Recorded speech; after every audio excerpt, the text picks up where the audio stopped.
Ashley Carter's fist connected with the teenager's shoulder. Not an accident, not a training tap.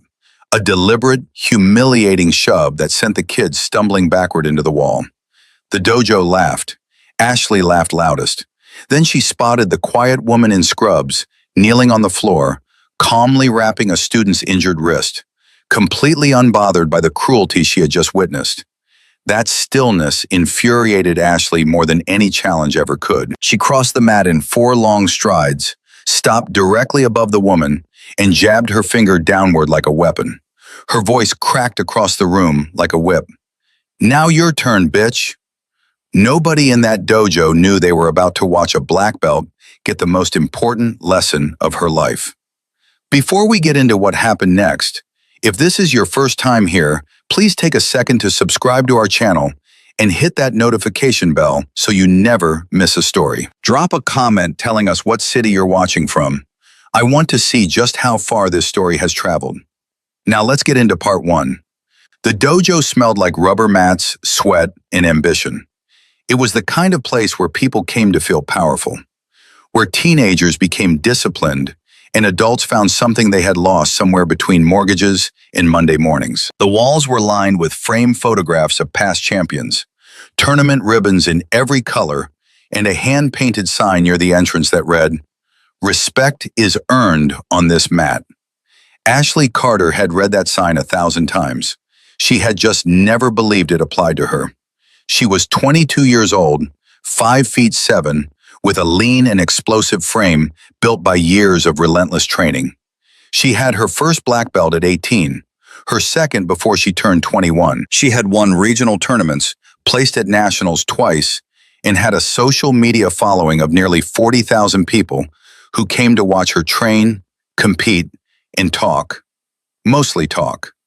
Because Ashley Carter loved talking almost as much as she loved winning. Maybe more. That Thursday evening, class had just wrapped up.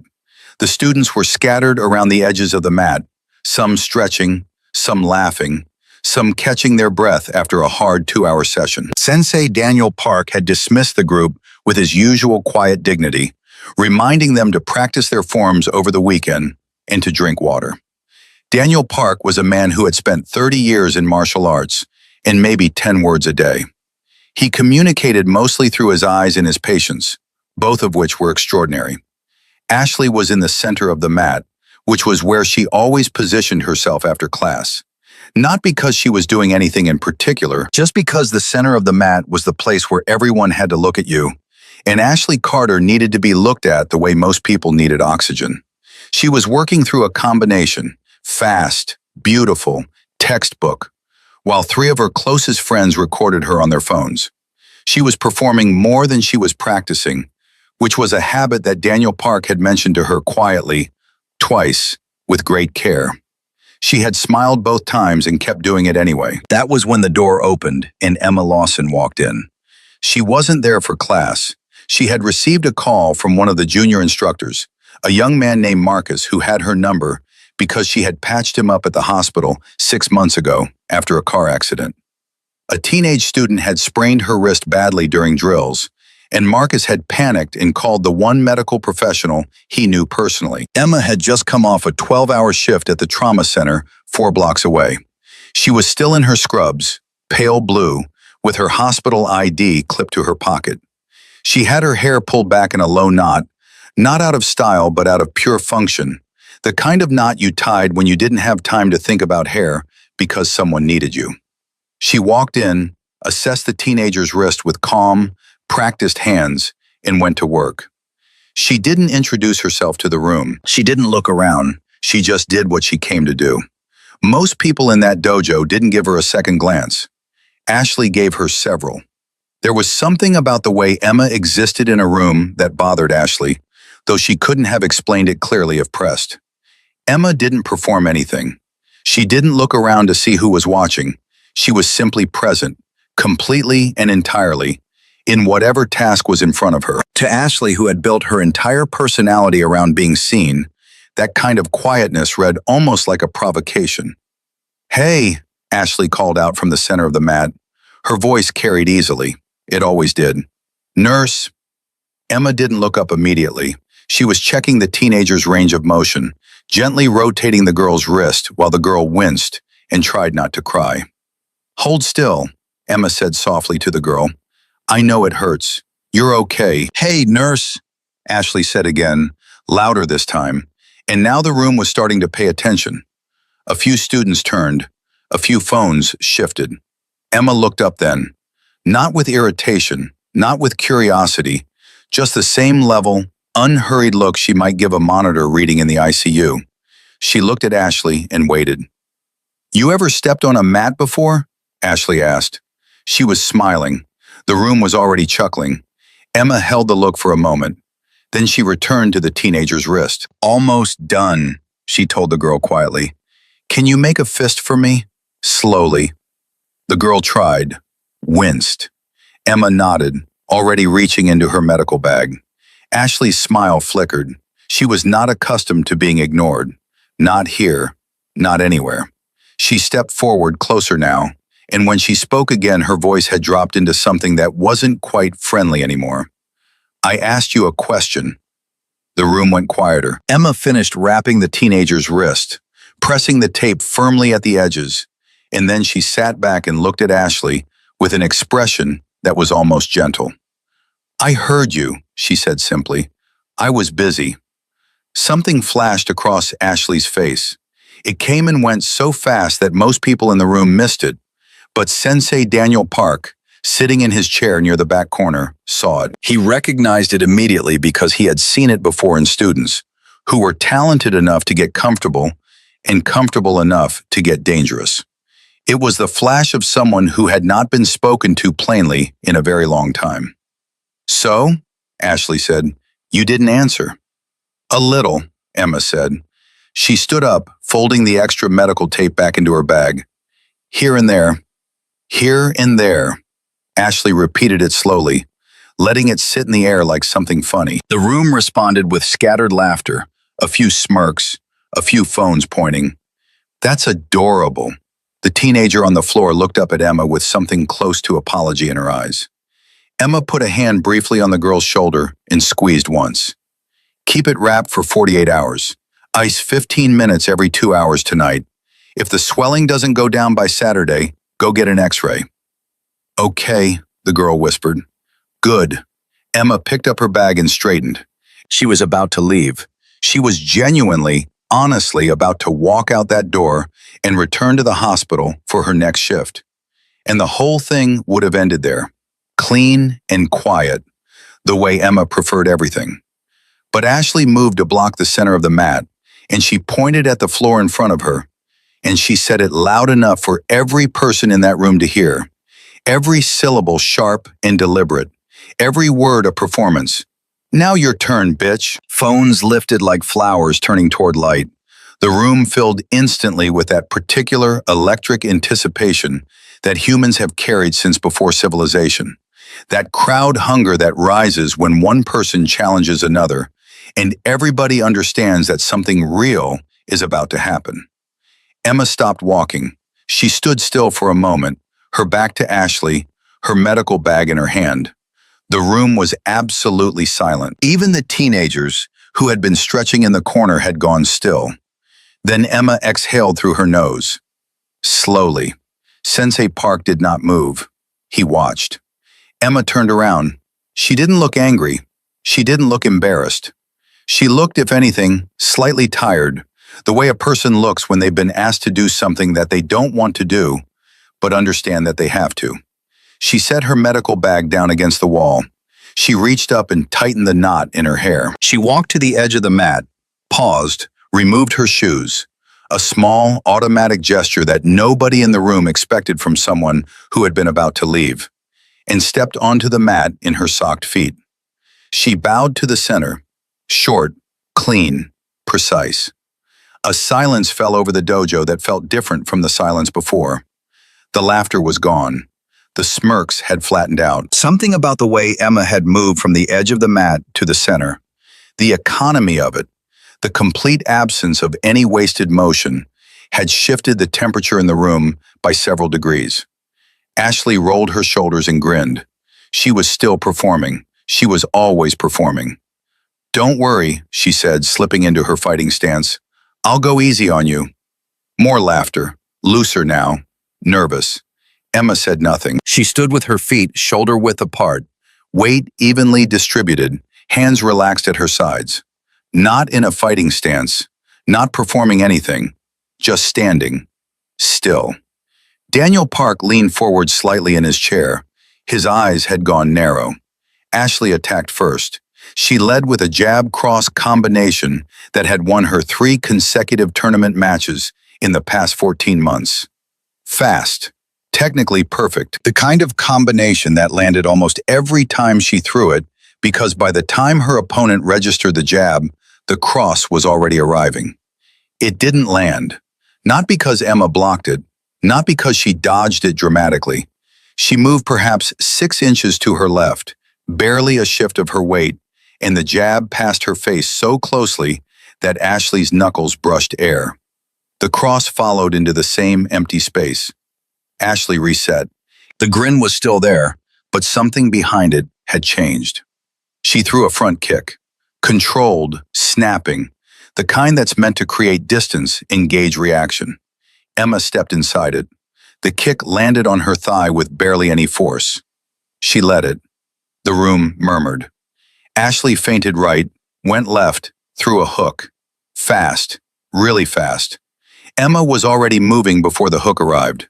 Not away from it, around it. She turned slightly, let the punch extend past her shoulder, and for 1/2 second, she was standing directly beside Ashley, with both of them facing the same direction. And in that 1/2 second, the entire room understood that Emma could have done something devastating and had chosen not to. She stepped back, reset, waited. Ashley dropped the grin. "Stop moving around," Ashley said, and there was an edge in her voice now that hadn't been there before. "Fight." "I am fighting," Emma said quietly. "You're running." "I'm not running. I'm making you miss. Those are different things." The room absorbed that. A few students exchanged glances. Ashley came in harder this time. A full combination, the kind she threw when she was serious, when the performance was over and the competitor had taken its place. Left jab, right cross, left hook, right roundhouse kick, a sequence she could throw in under 2 seconds, in which she had landed on opponents with actual competition experience. Every single strike missed. Emma moved through the combination like she had read a script for it, not dramatically, not with acrobatics, with small, precise adjustments that looked almost lazy until you understood what you were watching, which was someone operating with a level of spatial awareness and timing that had not been built in a dojo. That kind of awareness was built somewhere else entirely. In situations where missing an adjustment didn't cost you a point or a match, it cost you something you couldn't get back. Ashley stopped, breathing harder than she should have been after 30 seconds of sparring. Her face was flushed, and the flush had nothing to do with exertion. "You're not even trying to hit me," she said. "You're right," Emma said. "Why?" Emma tilted her head slightly. "Because you haven't given me a reason to." The silence that followed that sentence was the loudest thing in the room. Marcus, the junior instructor who had called Emma in the first place, was standing against the far wall with his arms crossed and his mouth open. He had known Emma for 6 months. He had never seen her like this. He had never seen anyone like this. One of the teenagers near the corner whispered something to the girl beside her. The girl whispered back. Neither of them laughed. Daniel Park had not moved, but his posture had changed. He was sitting with both feet flat on the floor now, forearms on his knees, studying Emma the way he studied things that he needed to understand completely before he allowed himself to have an opinion about them. Ashley rolled her neck, reset her feet, and came in for the 3rd time, and this time she was not performing, and she was not frustrated. This time she was a competitor, the real one underneath all the noise, the one who had won those tournaments and earned those belts, the one who was genuinely dangerous. And Emma finally moved toward her. It happened in less than 2 seconds. Ashley threw her best combination, the one she saved, the one that only came out when she meant it. Emma stepped forward instead of back, which immediately broke the distance calculation that Ashley's muscle memory had been trained for. Emma's left hand redirected Ashley's leading punch outward, not a block, a redirect, the same way you'd turn a door handle rather than break it down. Her right hand came to Ashley's shoulder, not gripping, just guiding. Her right foot hooked behind Ashley's left heel with a precision that was almost gentle. And Ashley Carter, two-time black belt, regional champion, person who had never been truly put on the mat by anyone she hadn't invited to put her there, went down. She hit the mat flat on her back with a sound that echoed off every wall in the room. For 3 full seconds, nobody breathed. Ashley lay there staring at the ceiling, not hurt, not badly, but completely, utterly, undeniably down. Emma stood over her, not triumphant, not satisfied, just standing with her hands at her sides, breathing easy. "You want to stop?" Emma asked. Her voice was as calm as it had been when she was wrapping the teenager's wrist. Ashley sat up slowly. Her face was a landscape that none of her students had ever seen before. There was something cracking in it, not tears, not yet, something deeper than tears. Something like the first fracture in a wall that had been built very high, very early, and had never been tested from the outside. "No," Ashley said. She stood up. In the room, without a single person saying a word, somehow understood that whatever happened next was going to matter. Not just to Ashley, not just to Emma, to all of them. In the particular way that real moments matter, not because they're dramatic, but because they're true. Ashley attacked again, faster this time, with the anger she had been refusing to name driving her forward like a hand at her back. Her combinations came quicker, wilder, less textbook, and more desperate. She threw a right cross and then immediately a spinning back kick, a combination she rarely used because it required a level of committed momentum that left you vulnerable. She was past caring about vulnerable. She wanted to land something. She needed to land something. Emma slipped the cross. The back kick came around and Emma caught Ashley's leg. Not wrestled it, caught it. With both hands, controlled, the way you'd catch something that had been thrown to you. She held it for exactly 1 second, and in that second she looked at Ashley directly. And what was in that look was not contempt and not victory. It was something closer to recognition. Then she let go. Ashley stumbled to keep her balance, found it, turned around. They stood facing each other in the center of the mat. Ashley was breathing hard. Emma was not. "Who are you?" Ashley asked. The performance was completely gone now. The audience no longer existed for her. Her friends with their phones no longer existed. The students along the wall, the framed photographs, the tournament ribbons, none of it existed. There was only the mat and the woman standing across it. Emma looked at her for a long moment. "I told you," she said finally.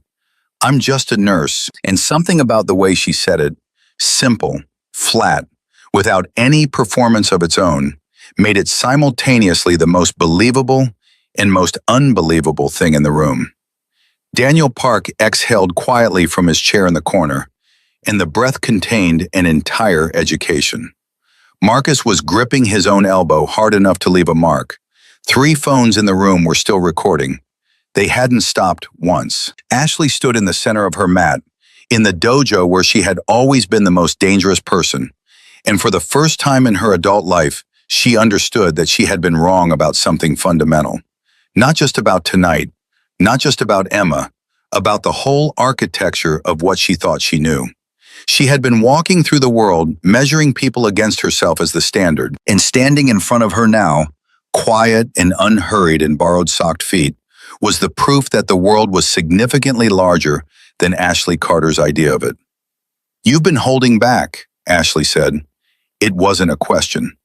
Emma looked at her steadily. "The whole time," she said. "The whole time." Those 3 words landed in the room the way the truth lands, when it's been sitting in front of you for a while, and you finally stop moving fast enough to see it. Ashley Carter had walked into this Thursday evening as the best person in the room. She still believed she was good. She just finally understood that good and best were not the same thing. and that not knowing the difference had been making her smaller than her talent deserved. Daniel Park stood up from his chair. Quietly, he walked to the edge of the mat and looked at Emma with the particular expression of one experienced person recognizing another. "You've had real training," he said, not a question either. Emma glanced at him. Something passed behind her eyes. Brief, carefully controlled. "Some," she said. Daniel Park had spent 30 years in this art. He had trained with people who had been to war. He had seen the difference between someone who had learned to fight and someone who had survived by fighting. The difference was not in the techniques. The techniques were often the same. It was in the stillness, the economy, the total absence of anything that wasn't necessary. He nodded once, slowly, and that nod contained 30 years of understanding compressed into a single, quiet gesture. Ashley was still standing in the center of the mat. She looked at Emma, and then she looked at the floor, and then she looked up again. And when she spoke, her voice was different from any voice she had used in that dojo before. "I'm sorry," she said. The words were small, unadorned. They had no performance in them at all. Emma looked at her for a moment. Then she nodded. "I know," she said gently, and the room, which had gathered expecting entertainment, stood in the particular quiet of people who had just witnessed something they hadn't expected to witness and weren't entirely sure how to hold. Ashley turned and looked at her students. All of them. The ones who had laughed with her. The ones who had pointed their phones. The ones who had, night after night, let her stand in the center of the mat and believe that admiration was the same thing as respect. She opened her mouth to say something, and for once in her life, nothing came out immediately.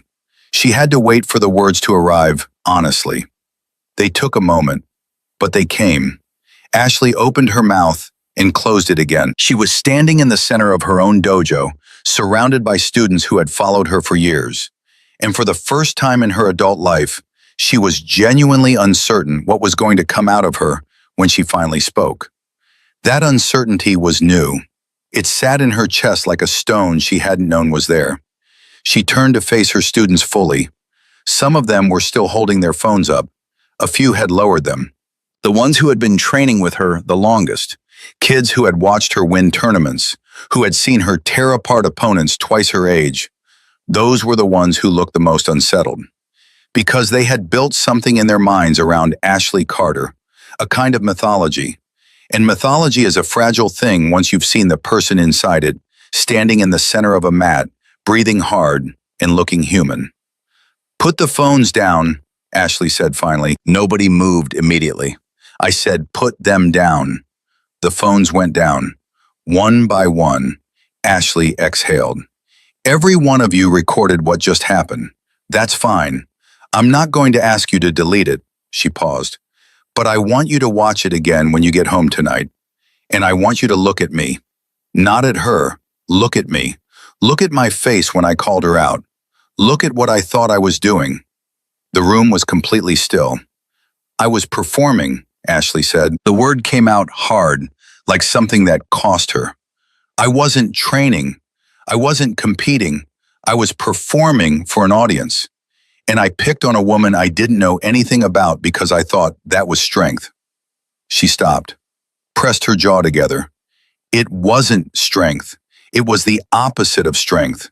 And I've been doing it for longer than tonight, and every single person in this room has let me." That last sentence landed somewhere uncomfortable because it was true, and everyone in the room knew it was true.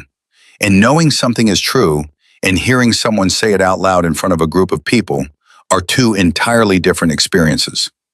One of Ashley's closest friends, a girl named Priya who had trained with her for 4 years and held her camera more nights than not, lowered her phone to her side and looked at the floor. That small gesture, Priya looking at the floor, cracked something open in Ashley's chest that the sparring hadn't. She turned back to Emma. Emma was standing near the edge of the mat, having retrieved her medical bag, and she was watching Ashley with an expression that was patient and serious and completely free of the satisfaction that Ashley almost would have preferred. Satisfaction would have been easier to deal with. This was something else. This was the face of someone who had seen this particular moment before, in other people, in other rooms, and who understood that it was both painful and necessary, and that the only correct response to it was to let it happen. "Can I ask you something?" Ashley said. "You can ask," Emma said. "How long did you serve?" The question dropped into the room, and the room held it. Several students looked up. Marcus, near the back wall, went very still. Emma studied Ashley for a moment. Then she set her medical bag back down on the floor and stood up straight. 11 years, she said. 11 years.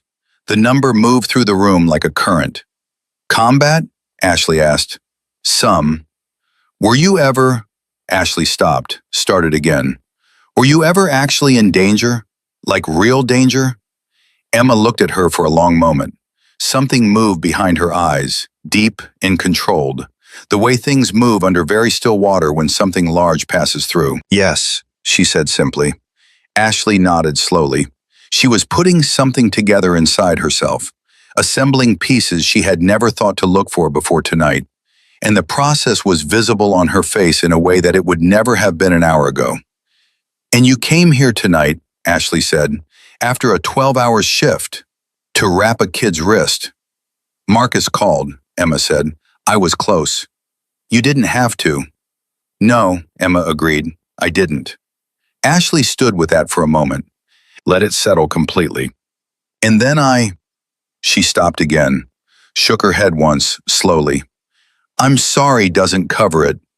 "It covers more than you think," Emma said. And the way she said it was not generous or performative. It was just accurate, the way a nurse states a fact, because she had been in enough actual crises to know the difference between things that mattered and things that didn't. And an honest apology was firmly in the column of things that mattered. Daniel Park had moved from his corner chair to the edge of the mat. He stood there with his arms folded and his eyes moving between Ashley and Emma with the focused attention of a man filing something important away. "Miss Lawson," he said. Emma looked at him. "I'd like to ask you something as well, if that's all right." "Sure." "Your movement when you were sparring." He paused, choosing his words carefully. "The way you managed distance, the way you redirected rather than blocked. That's not from any sport discipline I've seen. Not judo, not jujitsu, not boxing. That's something else." Emma didn't answer immediately. "MCMAP?" Park asked. A few students looked at each other, not recognizing the term. One of them whispered it silently, mouthing the letters. Emma's expression shifted, barely, but enough. "Among other things," she said. "You were attached to a combat unit," Park said, not a question this time.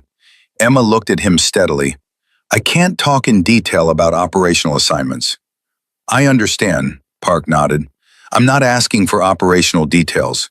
I'm asking because what I watched you do on that mat tonight is not something you learn in any civilian training I've ever encountered. And I've encountered most of them."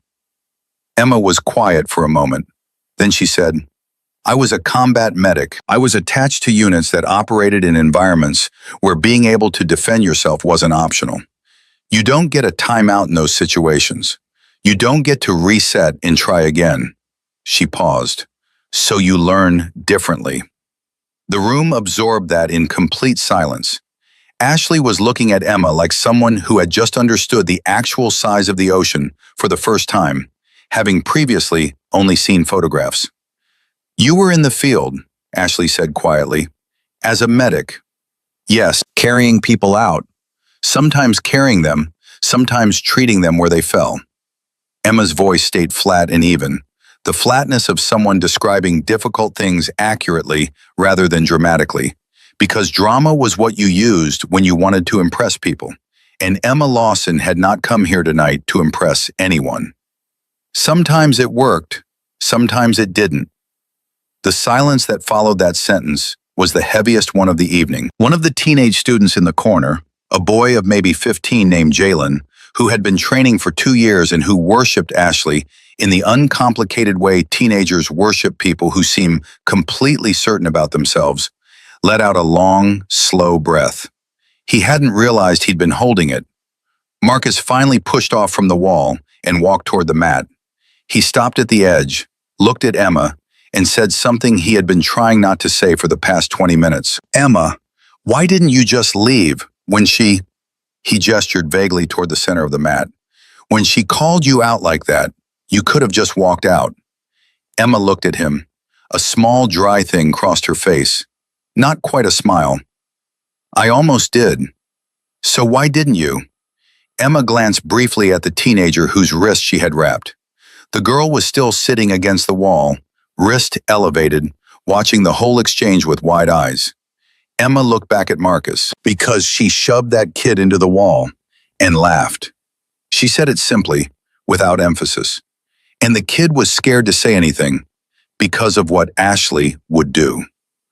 The room went quiet in a different way, sharper, more uncomfortable. Ashley heard this. The color that had been returning to her face drained again. She turned toward the teenager. Kezia, the girl, Kezia, 15, had been training at the dojo for 8 months, looked up at Ashley with an expression that tried very hard to be neutral and didn't quite make it. Did I hurt you? Ashley asked. She stopped.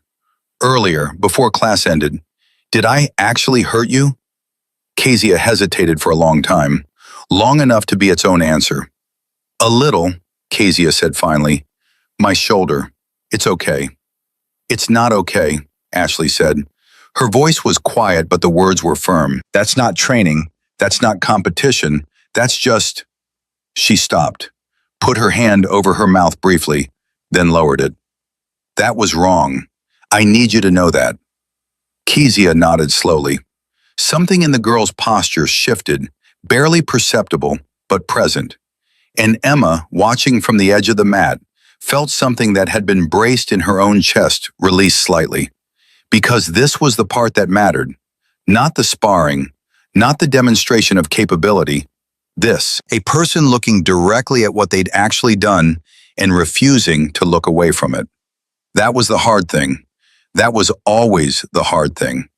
Sensei Park spoke then, and when he spoke, the whole room oriented toward him, the way rooms do when someone who has earned authority uses it carefully. I want to say something, he said, and I want all of you to hear it. He waited until every face in the room was toward him.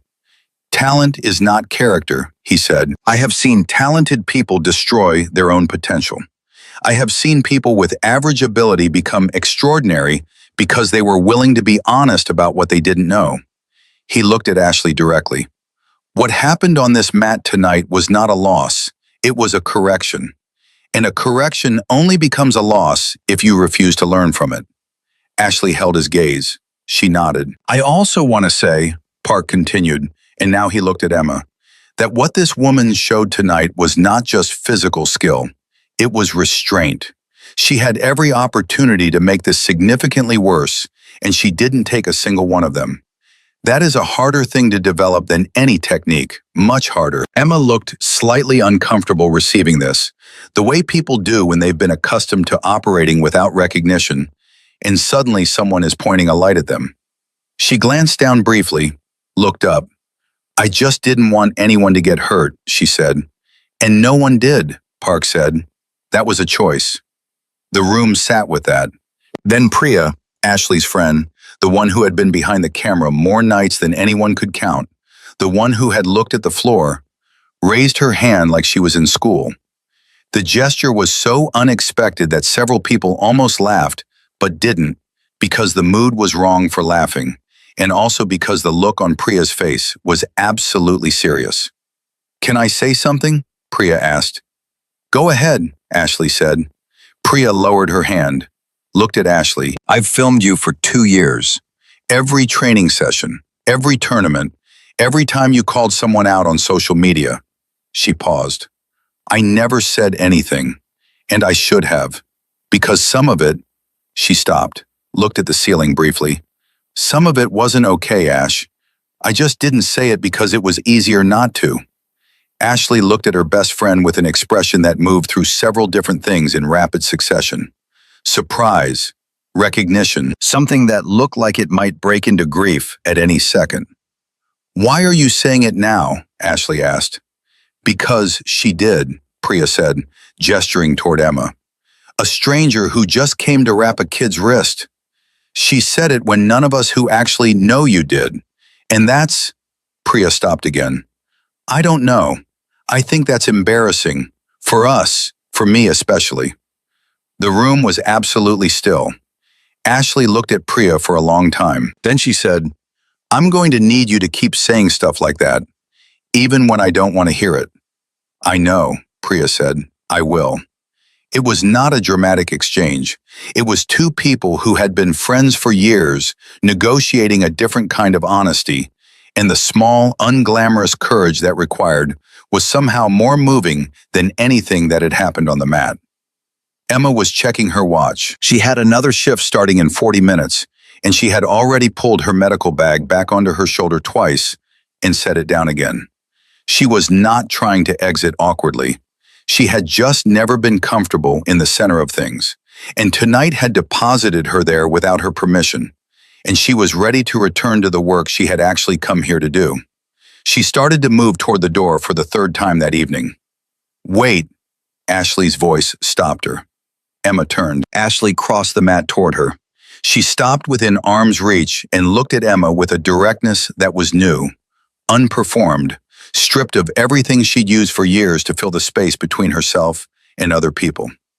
Will you come back? Ashley asked. Emma blinked. Come back? To train, or not to train exactly, to, Ashley searched for the word, to teach, even just once. What you were doing when you were sparring, the way you were moving, Sensei Park said it's not from sport training. It's not anything I've ever seen, and I want to understand it. Emma looked at her for a long moment. I'm not a martial arts instructor. I know that. I have shifts 6 days out of 7. I know. And I'm not... Emma stopped. Something in Ashley's face made her stop. Because Ashley wasn't performing this ask. She wasn't doing it for the room, or the phones, or the social media audience that would never see this particular moment. She was doing it because she meant it. And meaning things was new for her. And she was being clumsy about it in the way people are when they're using a muscle for the first time. Emma exhaled through her nose, set her bag down one more time. I'll think about it, she said. That's enough, Ashley said immediately. That's completely enough. Daniel Park allowed himself the smallest possible version of a satisfied expression. It lasted perhaps half a second and was directed entirely at the floor. Marcus let out a breath he had been holding since before the sparring started. Jalen, the 15-year-old in the corner who had been watching all of this with the concentrated focus of someone downloading information he planned to use for the rest of his life, uncrossed his arms and stood up straight. He walked across the room to where Kezia was still sitting against the wall, with her wrapped wrist elevated, and he sat down beside her without saying anything. And that was enough. Emma finally reached the door. She paused with her hand on the frame and looked back across the room. The dojo was a different room from the one she had walked into less than an hour ago. The same walls, same photographs, same mats, but the people inside it were different in a way that would take each of them varying amounts of time to fully understand. 48 hours, she said to Kezia. Ice. And if there's any pain past Saturday, get an x-ray. Yes, ma'am, Kezia said. Emma nodded. She looked at the room one final time. And then she said something that nobody present had been expecting, and that every person present would remember for a long time afterward. Not because it was dramatic, but because it was honest. I've been in rooms where people were dying, she said quietly, and the ones who made it and the ones who didn't, it was never about how fast they were or how strong. It was about whether they could stay clear in their head when everything was going wrong. That's the only thing that matters when it actually matters. She paused. That's what I'd teach if I came back. Everything else is just movement. Nobody said anything. Emma walked out. The door closed behind her, and the dojo held everything she had left in the air. Not just the words, but the specific quality of silence that follows someone whose presence you feel even after they're gone. The kind of person who doesn't take up space the way most people do, who doesn't demand to be noticed or remembered, and who you somehow cannot stop thinking about precisely because of that. Ashley stood in the center of the mat and looked at the closed door for a long time. Then she turned to face the room, and when she spoke, her voice was quieter than anyone there had ever heard from her. Not weak, just different, cleaned of everything that had coated it for years.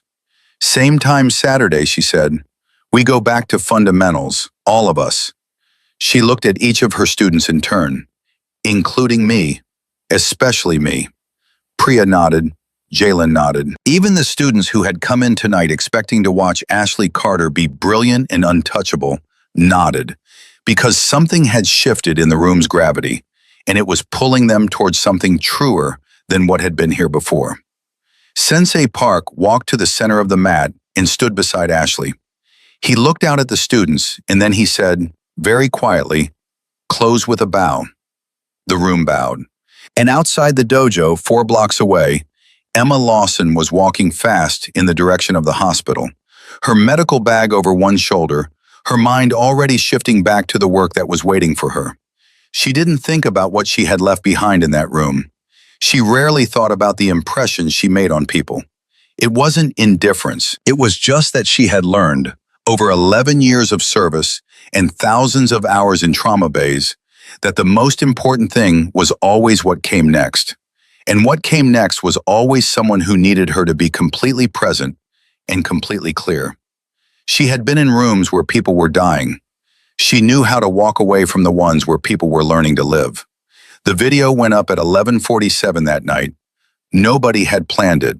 Nobody had agreed to it. It just happened the way things happen in the age of phones and impulse, and the particular human need to share something when it feels too large to hold alone.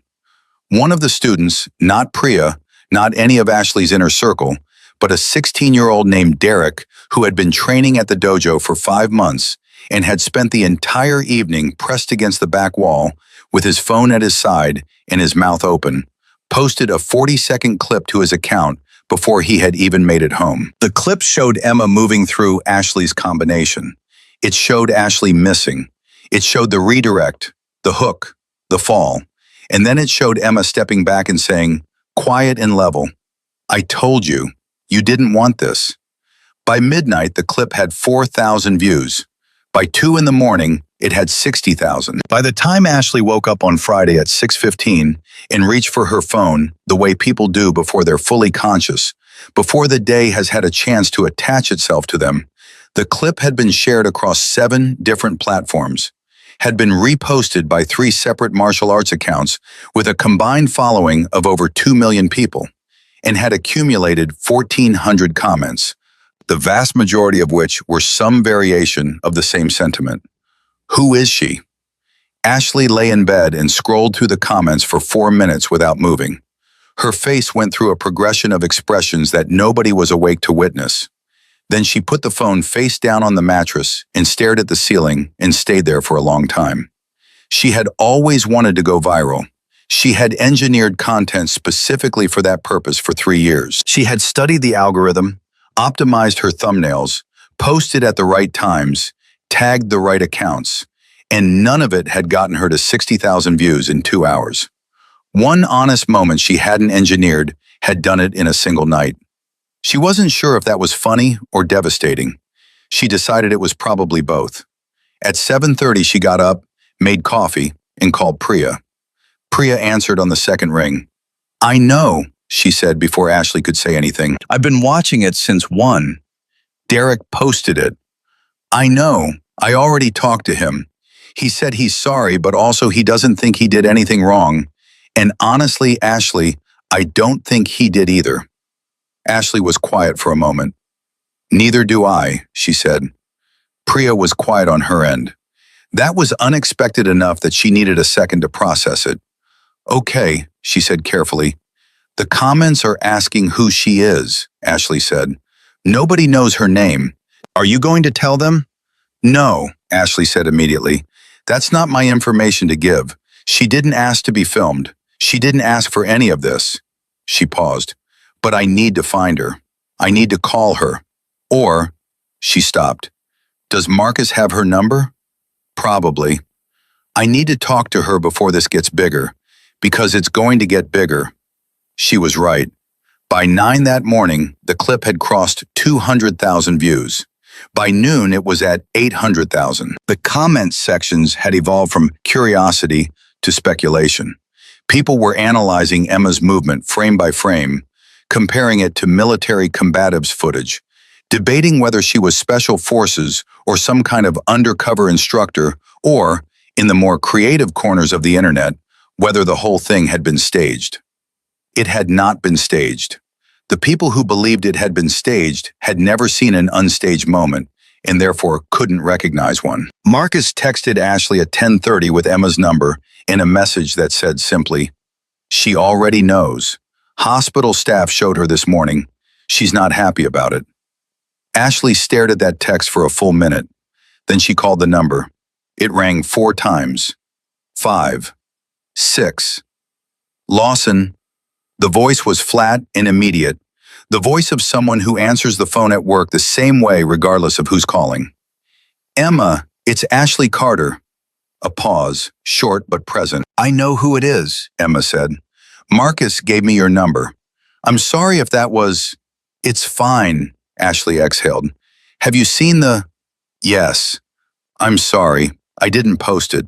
I wouldn't have posted it. One of the students—" "I know you didn't post it." Emma's voice was not warm, but it was not hostile either. It was the voice of someone managing several things at once and allocating a specific, limited portion of their attention to this particular one.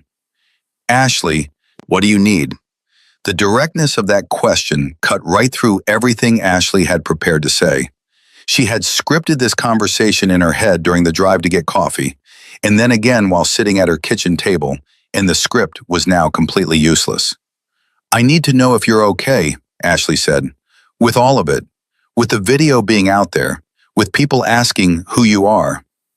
Silence on the line. 3 seconds. 4. "It's fine," Emma said again. But something in the second version of that phrase was different from the first. Tighter. Less automatic. "Is it actually fine?" Ashley pressed. "Because if you want me to put something out there, a statement, anything, I will. I can ask people to leave it alone, to stop speculating. I have an audience and I can use it to—" "Don't," Emma said quietly. "Don't put anything out there. The more you say, the more they want to know. The best thing is nothing." "Okay," Ashley stopped, started again. "Can I ask you something?" "You can ask." "The tattoo, near your collarbone. Sensei Park saw it last night. He recognized it." Another silence, longer this time. "What about it?" Emma said. "Is it a SEAL insignia?" The line was quiet for a long enough time that Ashley checked her phone screen to make sure the call hadn't dropped. "Where did you hear that?" Emma's voice had changed, not dramatically, not into anger, but into something more careful. "Park said, after you left, he said he thought he recognized it. He didn't say it out loud to the room, just to me, privately, after everyone else had gone." Silence.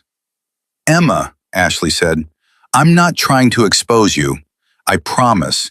I just need to understand what I'm dealing with, because that video is almost at 1 million views and people are asking questions.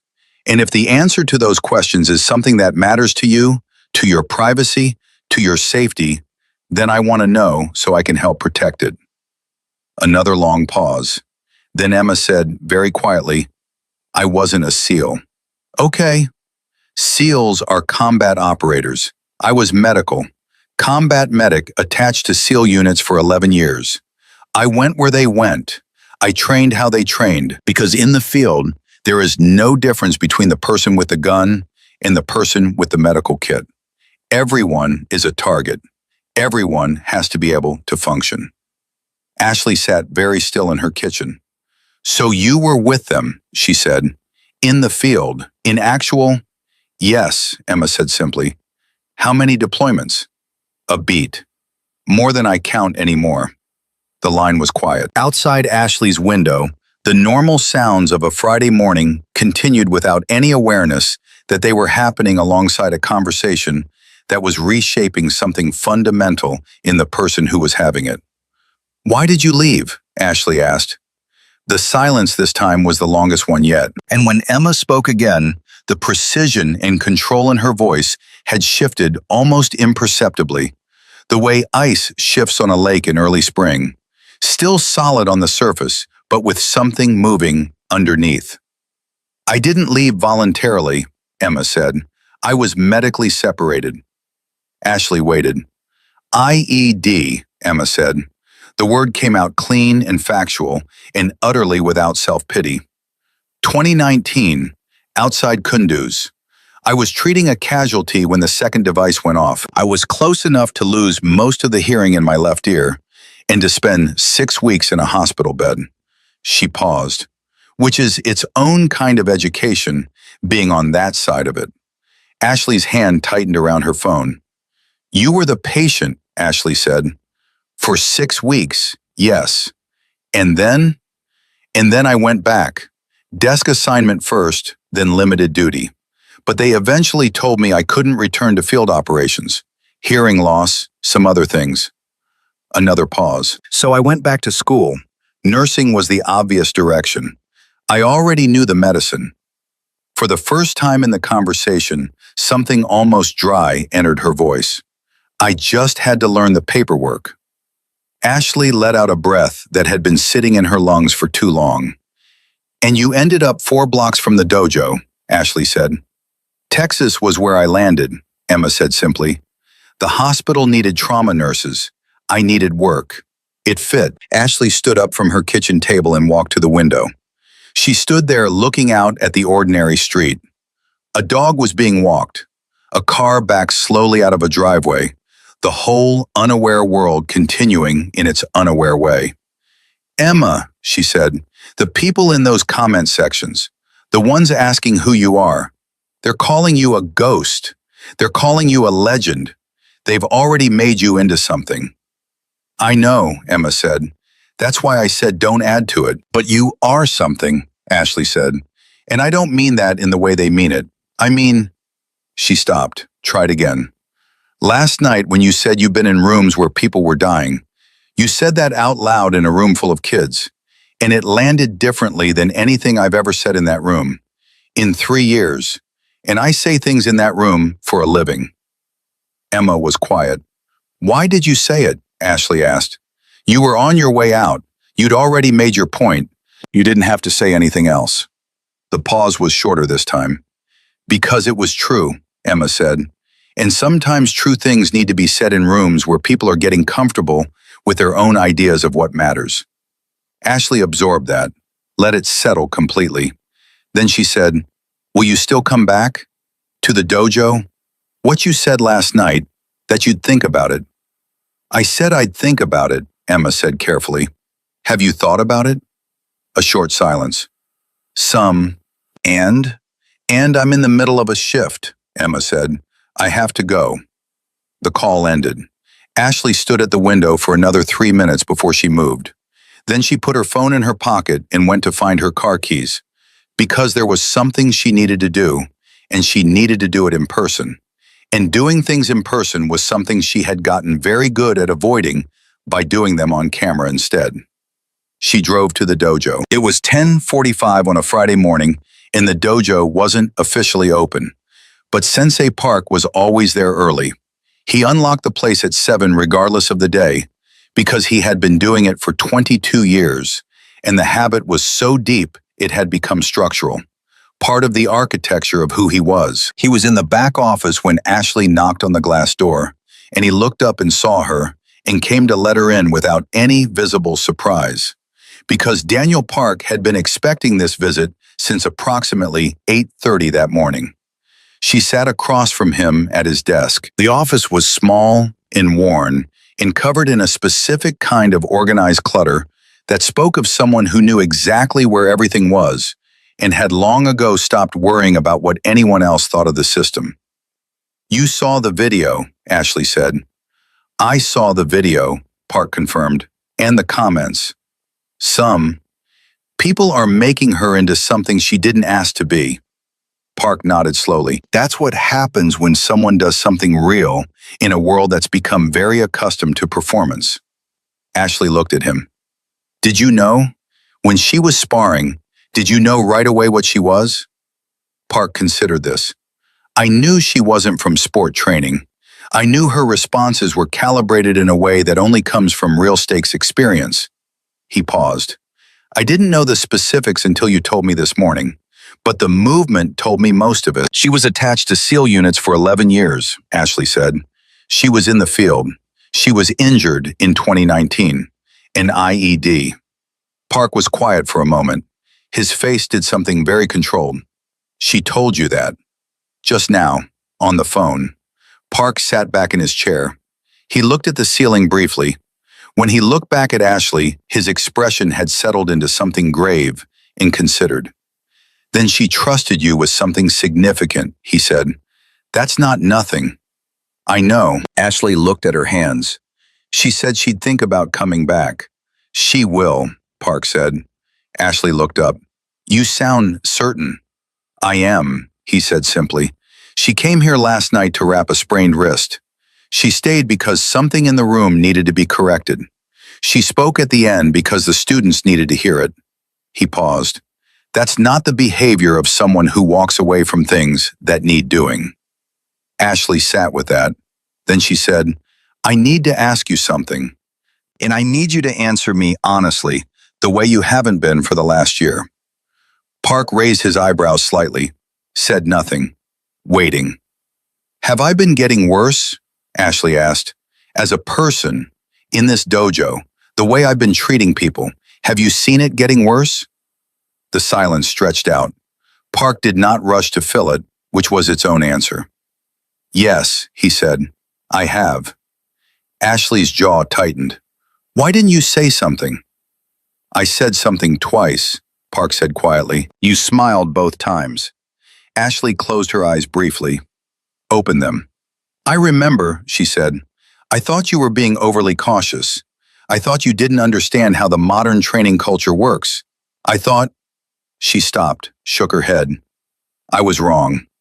You were, Park agreed, without cruelty, without satisfaction, just the plain agreement of someone who had been patient long enough to see it arrive naturally.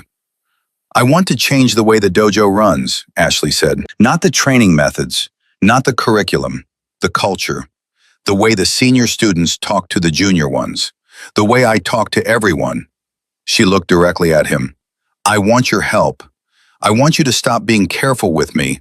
If I'm doing something wrong, I want you to say it the moment you see it.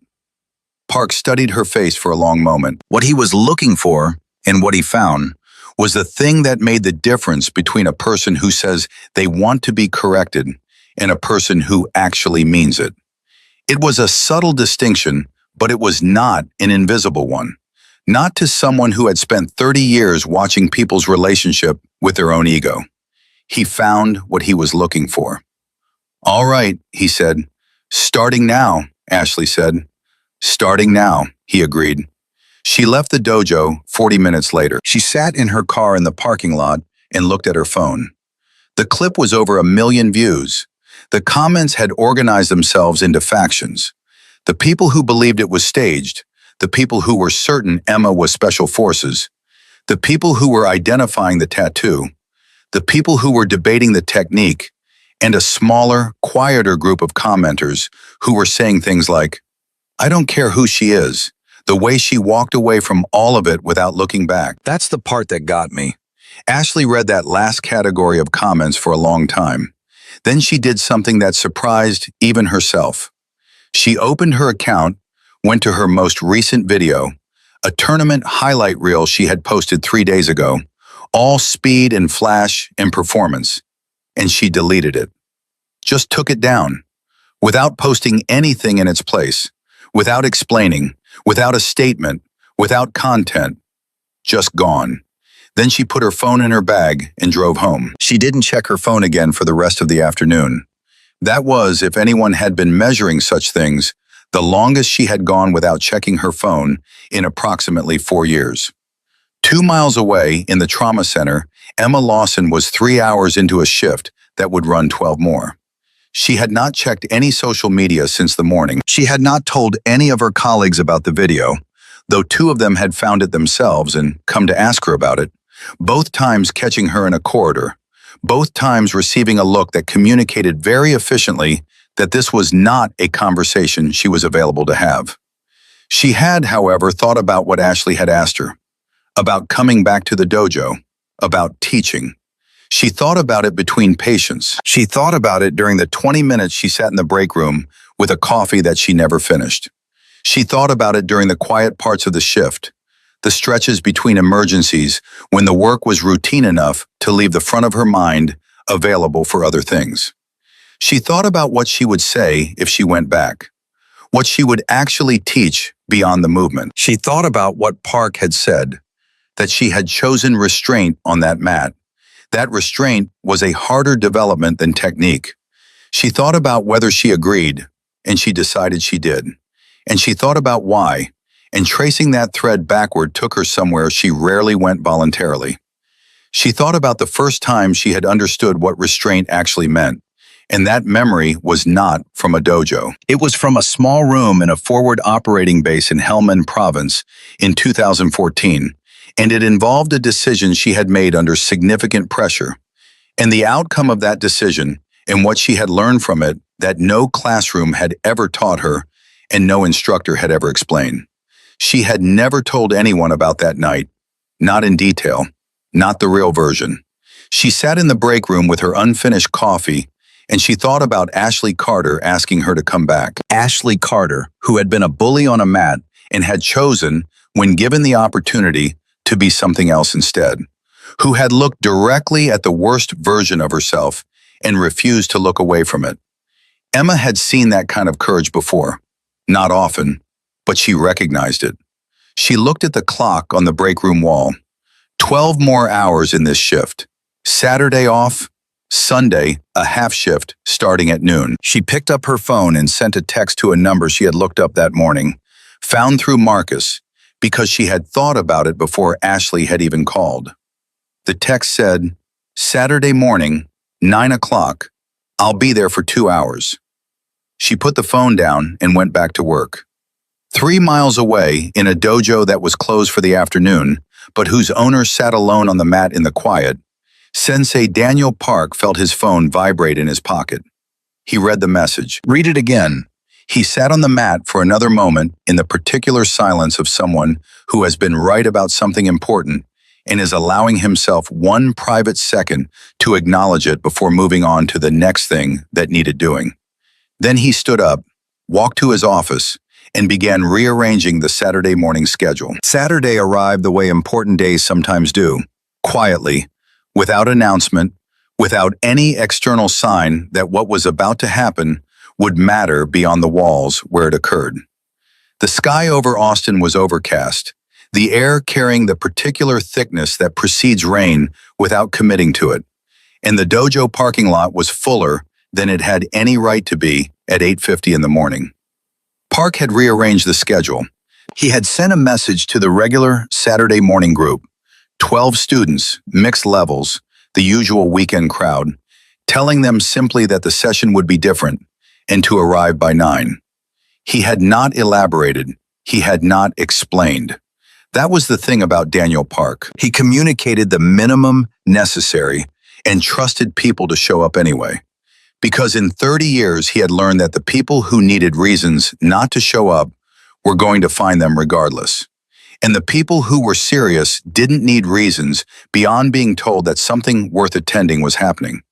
14 people showed up instead of 12. Ashley was there at 8:40, which was 20 minutes earlier than she had ever arrived for a Saturday session in the entire history of her training at this dojo.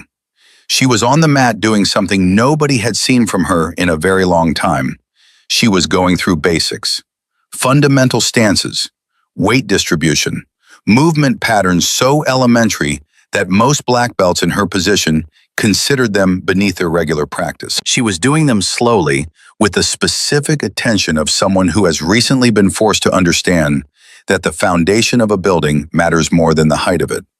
Priya arrived at 8:50 and stopped in the doorway when she saw Ashley on the mat. She stood there for a moment, just watching, and the expression on her face was complicated in the way that the expressions of people who love each other are always complicated when something real is happening. She walked in and sat against the wall and said nothing, which was exactly the right thing. Jalen came in at 8:53 with Kezia beside him.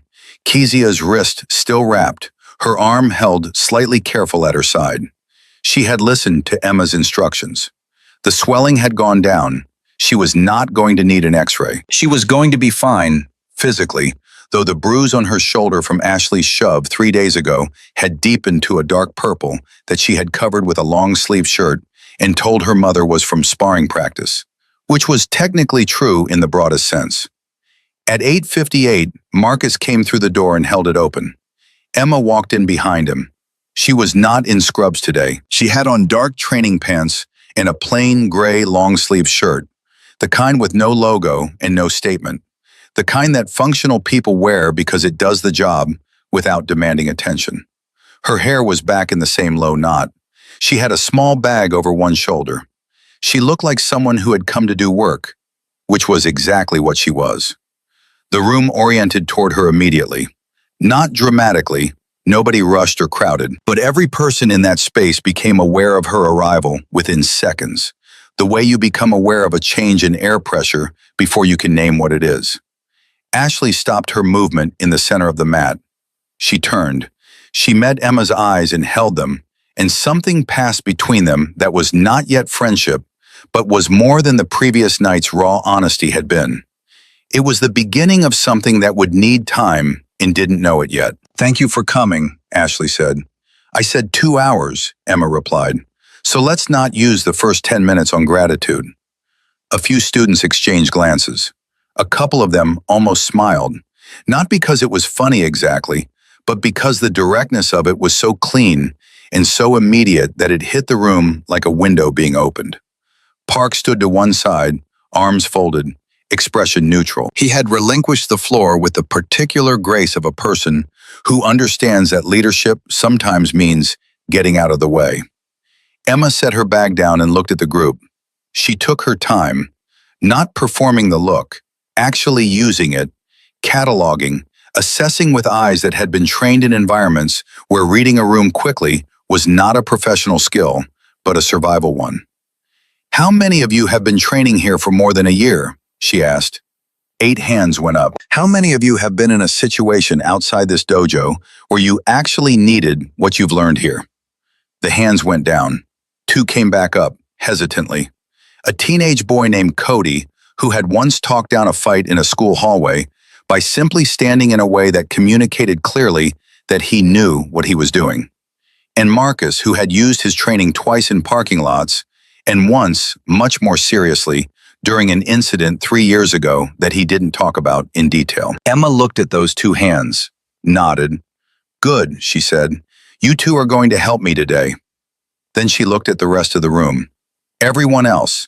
The gap between what you train and what you'd actually do when it matters. That gap is what we're working on today. Not technique. The gap. Nobody spoke. The room had the quality of held breath. "Stress changes everything," Emma said. Her voice was level and carried without being raised. "Your heart rate goes up. Your vision narrows. Your fine motor skills degrade. The things you've trained 10,000 times in a calm room start to feel unfamiliar. And most training," she glanced briefly at Park, acknowledging the qualification, "most sport and recreational training doesn't address that. Because it can't. You can't manufacture real stress safely in a dojo. But you can teach people what it feels like, and you can teach them what to do when their body stops cooperating." Ashley was listening with her entire body. She hadn't moved from the center of the mat. She was standing absolutely still, arms at her sides, and the quality of her attention was different from anything she had brought to this space before. She was not preparing to demonstrate anything. She was not aware of the phones in pockets around the room. She was simply listening, with the total openness of someone who has recently and forcibly understood how much they don't know. "We're going to do something simple," Emma said, "and then we're going to talk about why it's not simple at all." What followed in the next 30 minutes was unlike any training session the regular Saturday group had experienced. Emma paired people up and had them do something that looked almost embarrassingly basic. Stand across from your partner and hold eye contact for 30 seconds while your partner verbally pressured you. Not physically, just talked. Said things designed to make you react, to spike your adrenaline, to make you want to either respond or look away. It sounded simple. It was not simple. By the second minute, half the room was physically uncomfortable. By the fifth minute, 2 students had broken, not into aggression, but into laughter, which Emma explained was itself a stress response, the body's attempt to discharge tension without confrontation. By the 10th minute, 3 of the senior students, who had trained for years and considered themselves composed, had been reduced to something raw and unguarded, their faces open in ways they were not accustomed to. Ashley was paired with Priya. Priya, who knew Ashley better than anyone in the room, knew exactly what to say. She said it quietly, directly, without cruelty, but without mercy either. She said the things that friends accumulate over years, and usually agree never to deploy. And Ashley held eye contact. Her jaw tightened twice. Her breathing changed, but she held. When the exercise ended, Emma let the room sit in its own discomfort for a moment. That, she said, was 10 minutes with words, no physical contact, no real threat. She let that land. Imagine that your hands also need to work. Imagine that someone's life depends on whether your hands work. She paused.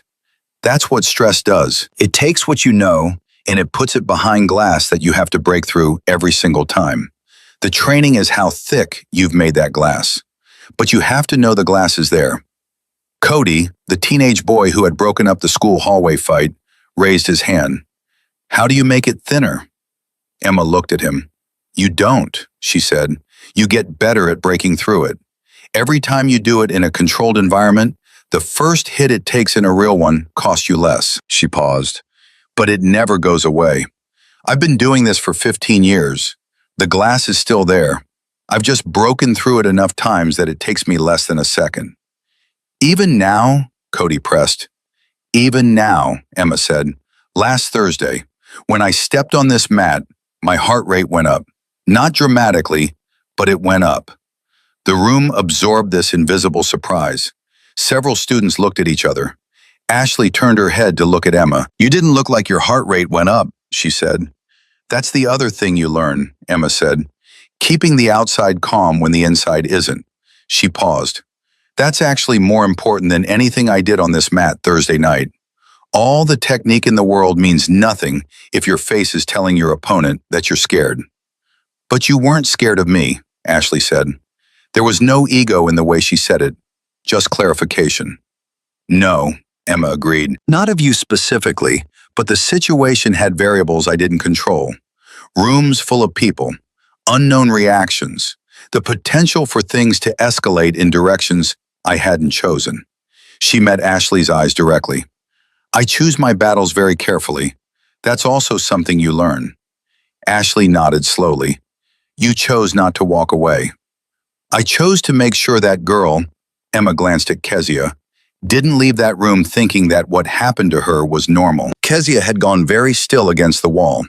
She was looking at Emma with an expression that was working hard to stay neutral and not succeeding entirely. That was for her, Ashley said quietly. Thursday, partly.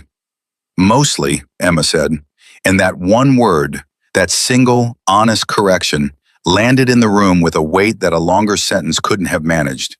Because it was true, and it named the thing that everyone had been circling around, that the most important person in Thursday's room had not been Ashley and had not been Emma, but a 15-year-old girl with a bruised shoulder who had not said anything because she was afraid. Kezia pressed the back of her uninjured hand against her mouth briefly, composed herself, lowered her hand. Emma crossed the room and crouched down in front of her, not towering, level. The way you position yourself when you want someone to hear you without feeling small. How's the wrist? Emma asked. Better, Kezia said. Her voice was steady. Good. Emma stayed crouched. Can I ask you something? Kezia nodded. Has it happened before? Emma glanced briefly at Ashley. The contact, the shove. Has it happened before Thursday? The room went very quiet. Ashley's face went still. Kezia looked at the floor, took a breath. A few times, she said. Small stuff, nothing like... She stopped. She never meant to actually hurt me, I think. Emma looked at her for a long moment. But it hurt anyway. Yeah, Kezia said quietly. It hurt anyway. Emma nodded. Then she looked back at Ashley. And the look was not accusatory, but it was direct and it was serious, and it contained the full weight of what Ashley had just heard said aloud, in a room full of people, by the person she had hurt. Ashley was already moving. She crossed to Kezia in 4 steps, came down to the same level Emma had occupied a moment before, and looked at the girl with a face that had nothing in it to hide behind. I didn't know it was more than once, Ashley said. I need you to believe that when I say I'm sorry, I mean it for all of them, not just Thursday. Kezia looked at her. The evaluation in the girl's eyes was real and unhurried. The kind of assessment that takes as long as it takes and doesn't apologize for it. Okay, Kezia said finally. I believe you. And I need you. Ashley stopped. If I ever make you feel like that again, like you can't say something, I need you to say it anyway, directly to my face, even if it's hard, even if you're scared. Her voice tightened slightly at the end of that sentence, controlled it. Because someone should have said it to me a long time ago, and nobody did, and I used that silence to convince myself everything was fine. Kezia nodded, a small, real nod. Emma stood back up, let the moment settle completely. Then she did something that surprised the room. She walked to the center of the mat and looked at Ashley and said, "Come here." Ashley stood, walked to the center. "I'm going to show you something," Emma said, "and I need you to actually try to hit me." The room reacted instantly, a collective intake of breath, a shift of posture. Marcus took a half step forward. "Really try," Emma said. "Not a training tap. If you land it, you land it." Ashley looked at her. "I don't want to hurt you." Emma's expression was the closest thing to dry amusement it had been since she'd walked in. "I appreciate that," she said. "Try anyway." Ashley rolled her shoulders, set her feet, threw a real punch, her fastest, most natural right cross, the one that had ended actual competition bouts. Emma moved and the punch landed on air, and Ashley's follow-through carried her forward half a step into empty space, and she stopped, reset, looked at where Emma was standing now, which was 18 inches from where she had been. "Did you see what I did?" Emma asked the room. Several students had been watching from different angles. A couple of them nodded. "My feet," Emma said. "Show me where my feet were before she threw the punch, and where they were after." A student named Torres, a 25-year-old who had been training for 3 years and had a particular gift for seeing movement, stepped forward and demonstrated it on the mat. He got it almost exactly right. "Good," Emma said. "That's called a displacement step. I moved offline. I didn't retreat. I didn't block. I just stopped being where the punch was going." She looked at the group. When you train to be where the attack is coming from so you can intercept it. That's sport logic. In a real situation, the first priority is to stop being a target. Movement before contact. Park had moved from the wall to a position closer to the mat. He was following everything with the focused attention of someone who is learning in real time and knows it and is comfortable enough with that knowledge to let it show. "Can you show it slowly?" Torres asked.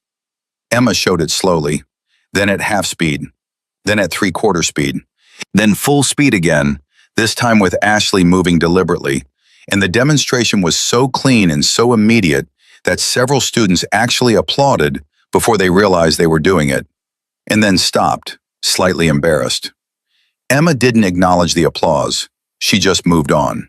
For the next 40 minutes, she moved through the group, one pairing at a time, watching, correcting, explaining, not performing, not demonstrating in the way that people demonstrate things when they want to be admired. Working.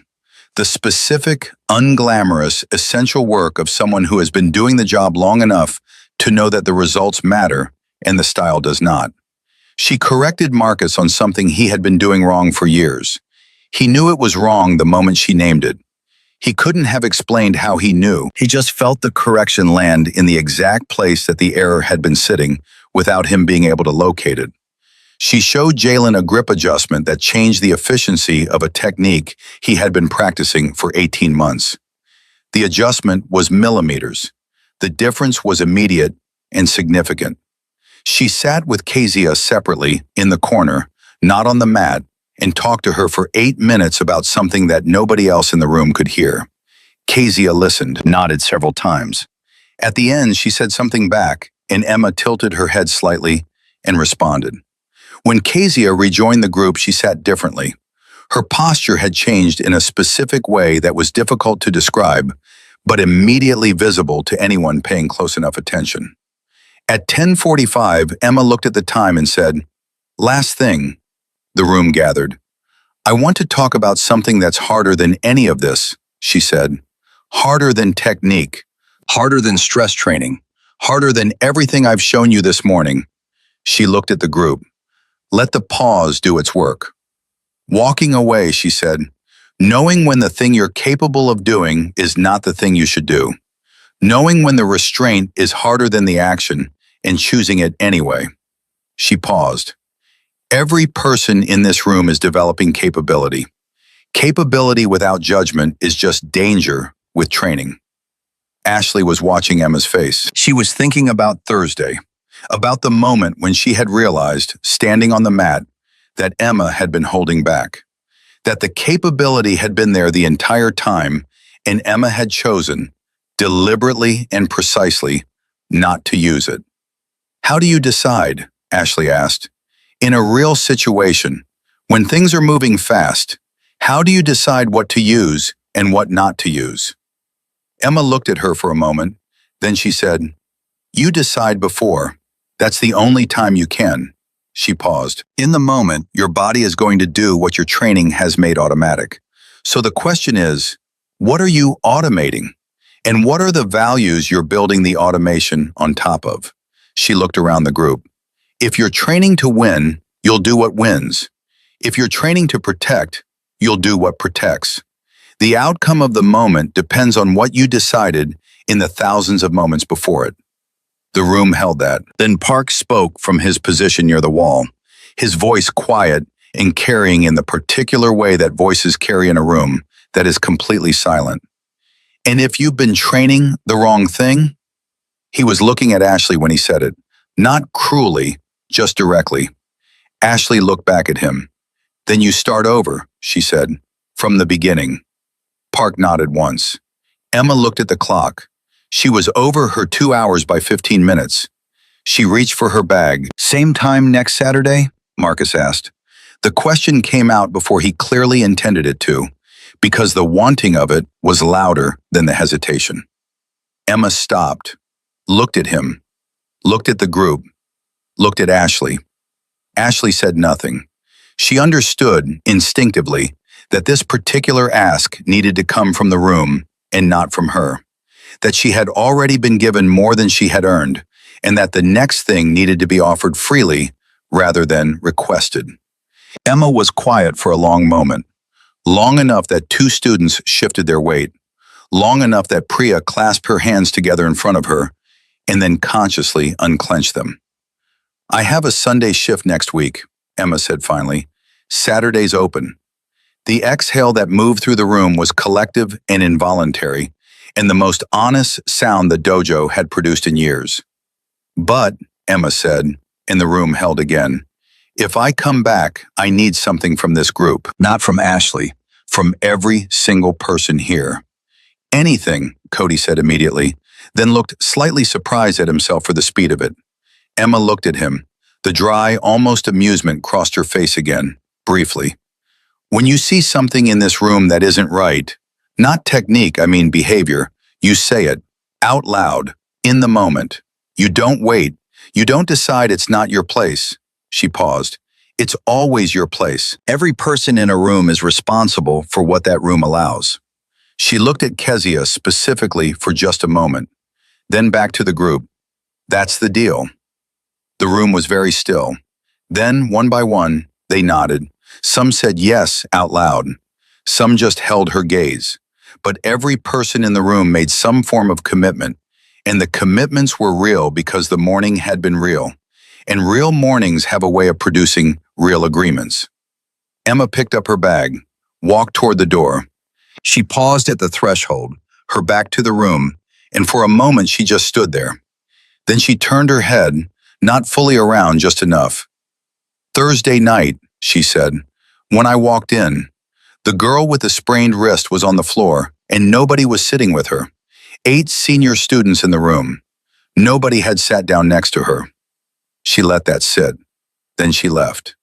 The room stood in the quiet she left behind, and the quiet was not empty. It was full of something that would take each of them different amounts of time to understand, but that was already working on all of them, already moving through the architecture of what they thought they knew about themselves and the rooms they occupied and the people they allowed to be alone in them. Jalen walked across the room and sat down next to Kezia without being asked. He had done it Thursday night too. He did it again now. Kezia looked at him. He shrugged. She looked back at the door where Emma had gone. Park waited until the last student had filtered out. Then he locked the dojo and stood alone on the mat for a long time. He thought about 30 years of teaching. He thought about what he had been teaching toward and whether the destination had ever been as clearly articulated as what he had watched that morning. He thought about capability and judgment and the gap between them and the specific, unglamorous, essential work of closing it. He thought about a woman who had spent 11 years in places most people couldn't imagine, had come home carrying things she didn't talk about, had quietly rebuilt herself into someone who wrapped strangers' wrists after 12-hour shifts and showed up on Saturday mornings because a room full of people needed something they hadn't known to ask for. He thought that of all the things he had witnessed in 30 years on this mat, the thing that would stay with him longest had nothing to do with any technique. It was the moment Emma had looked at a room full of trained fighters and told them the most important thing they would ever need to know. And the most important thing was not how to hit, it was when not to. 3 weeks passed, and in those 3 weeks the dojo became a different place. Not dramatically, not overnight. The way real change happens, which is slowly and unevenly, and with setbacks that make you question whether anything is actually moving at all, until you look back from a sufficient distance and realize that you are standing somewhere completely different from where you started. Emma came back the following Saturday, and the one after that, and the one after that. She always arrived exactly on time. She always stayed exactly 2 hours. She never accepted the coffee that Marcus offered her every single week with the optimistic persistence of someone who believes that the 16th attempt might produce a different result than the previous 15. She worked the room with the same focused, unglamorous efficiency she brought to everything. Correcting, questioning, occasionally demonstrating, always redirecting the group's attention away from what looked impressive toward what actually worked. The dojo's culture shifted in ways that were difficult to quantify, but immediately felt by anyone who had been there before Thursday and came back after. The senior students began correcting the junior ones differently, less from authority, more from shared investment. The phones came out less during training. When someone did something wrong, other students said so, not with cruelty, but with the directness that Emma had asked for, and the room had agreed to, and was now, haltingly and imperfectly, attempting to deliver. Ashley trained differently. This was the most visible change, and also the most complicated one, because changing after a public reckoning is a performance risk. People watch for whether the change holds, or whether it was just the emotional residue of an embarrassing moment. Ashley knew they were watching. She trained differently anyway. She arrived earlier. She deferred to Park more openly. She asked questions she would previously have considered beneath her. She sat with junior students during breaks and talked to them about their training, not to perform mentorship, but because she was genuinely curious about what they were experiencing now that she had remembered how to be curious about things that weren't directly about her. The video, meanwhile, had taken on a life of its own. It crossed 3 million views somewhere in the second week, 5 million by the end of the third. The comment sections had evolved into something that looked less like a social media thread and more like an ongoing collective conversation about something the video had touched that people couldn't quite name but clearly needed to talk about. Veteran accounts posted it alongside explanations of military combatives. Nurses posted it with messages about what it felt like to be underestimated in uniform. Martial arts instructors dissected the technique, and ordinary people, in comments that had no particular expertise or agenda, wrote things like, "I've watched this 11 times, and I still can't explain why it makes me want to cry." Ashley read the comments in the evenings. She didn't respond to most of them. She was learning, slowly and with effort, the difference between conversations that needed her and conversations that were happening without her and were better for it. She had not posted anything new to her account in 3 weeks. Her follower count had gone up by 60,000. She found this genuinely funny for the first time on a Thursday evening when she was sitting in her kitchen drinking coffee, and Priya called her laughing about it. "You stopped posting for 3 weeks and gained 60,000 followers," Priya said. "That's either the best content strategy in history or the universe has a sense of humor." "Both," Ashley said. "Probably both." "What are you going to do with them?" Ashley was quiet for a moment. She had been thinking about this. She had been thinking about it in the careful, unhurried way she had been trying to think about things lately. Not for the algorithm, not for the performance, but for the actual question underneath. "I don't know yet," she said honestly, "but I'm not going to go back to what I was doing." Tournament prep content, training highlights? Maybe, but differently. She paused. Emma said something in that first Saturday session about what you're automating, about the values you build the automation on top of. She turned her coffee cup slowly in her hands. "I've been thinking about what I was automating for 3 years, and I don't love the answer." Priya was quiet on her end. "I'm going to start over," Ashley said. "The account, the content, all of it, from something real instead of something designed." She paused. "I don't know if anyone will watch it." "Ashley," Priya said, with the particular patience of someone who has known a person through multiple versions of themselves. 5 million people have watched a video of you getting put on the mat and apologizing for it. I think you can stop worrying about whether anyone will watch." Ashley was quiet for a moment. Then she said, "That's a good point. I have them occasionally. More than occasionally." "I know. I've been waiting for you to notice," Ashley smiled. It was a smaller smile than her usual ones. The performance smiles, the camera smiles. Smaller and more real. The thing that happened on the fourth Saturday was not planned by anyone. Emma arrived at 9 as always. She moved through the first part of the session, as she always did. But at the 40-minute mark, she stopped in the middle of an explanation, stood very still for a moment, and said something that she had clearly been deciding whether to say for some amount of time. "I want to tell you all something," she said. "And I want to be clear up front that I'm telling you because it's relevant to what we're working on, not for any other reason." The room oriented to her completely.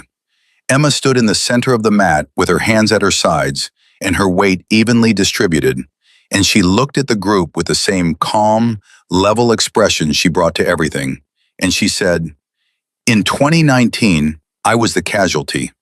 I was the one who needed the medic." Nobody moved. "I've talked about being in the field. I've talked about high-stress decisions and what the body does under pressure. But I haven't told you that I know those things from both sides." She paused. "I was treating a Marine when the second device went off. I was close enough that the blast put me down. And in the 3 or 4 seconds before I lost consciousness, I had to make a decision about what I was going to do with the information my body was giving me." Ashley was watching Emma with an expression that was very still. "My training kicked in," Emma said. "Not the physical training, the decision training.